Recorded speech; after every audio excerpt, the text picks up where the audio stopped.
Ја случајно видов, да ви кажам искрено, посетата кај Мукоски во Вепчани. Апсолутно не сум задоволен.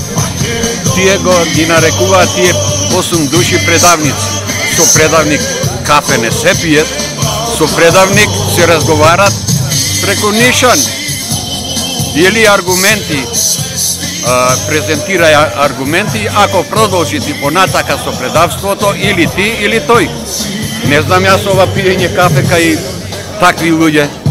Ова колку светов да види дека му се прети на тие што гласале. Тоа е слободен нивни избор. Тоа е предавство на Македонија, кога цела нација вака, да ти кажам, брате, искрено, цела нација чекаме вака, по чавчиња. Дали ќе гласете или не? Се молевме на Господа, немојте. Ама ако видов дека останаја, не се повлекоа со останатите пратеници, верувајте, роса ме облеа. Знаев дека ќе ја предадат Македонија. Меѓутоа има сили Македонија уште. Битката за Македонија продолжува и македонскиот народ ќе победи.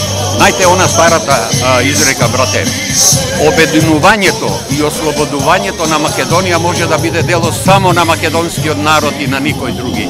Секој други што мисли поинаку да ја ослободува Македонија, се лаже себе си, а ги лаже и другите. Јас така мислам. Македонија на македонците. Како испадна јунако?